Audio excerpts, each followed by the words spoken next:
Congressman Paul, you've been critical of Governor Romney for holding fundraisers with Wall Streeters.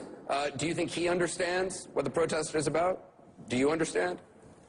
Well, I think Mr. Kaine has blamed the victims. There's a lot of people that are victims of this business cycle. We can't blame the victims, but we also have to point. I'd go to Washington as well as Wall Street, but I'd go over to the Federal Reserve. They create the financial bubbles, and you have to understand that. You can't solve these problems if you don't know where these bubbles come from.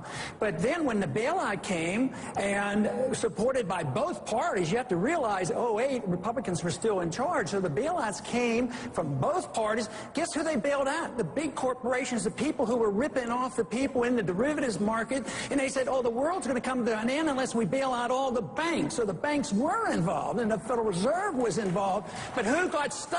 The middle class got stuck. They got stuck. They lost their jobs, and they lost their houses. If you had to give money out, you should have given it to the people who were losing their mortgages, not to the banks.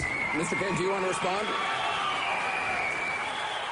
He referenced you, so if you want to respond, you have 30 seconds. All I want to say is that Representative Paul is partly right, but he's mixing problems here. It's more than one problem. Look, the people, the banks, and the businesses on Wall Street, yes.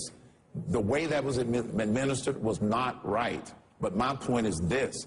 What are the people who are protesting want from bankers on Wall Street?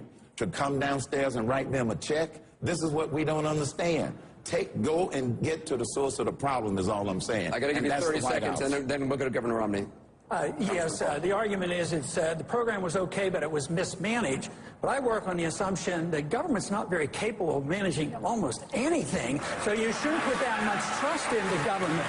You have to trust the marketplace, and when the government gets involved, they have to deal with fraud. And how many people have gone to jail, either in the government, Fannie Mae or Freddie Mac, that participated in this, and nobody suffers the consequences? All these investigations, and yet the people who lose their jobs and lose their houses, it's their fault, that's why they're on Wall Street, and we can't blame them. We have to blame the business cycle and the economic policies that led to this disaster. Governor Romney, you originally called the protests dangerous. You said it was class war.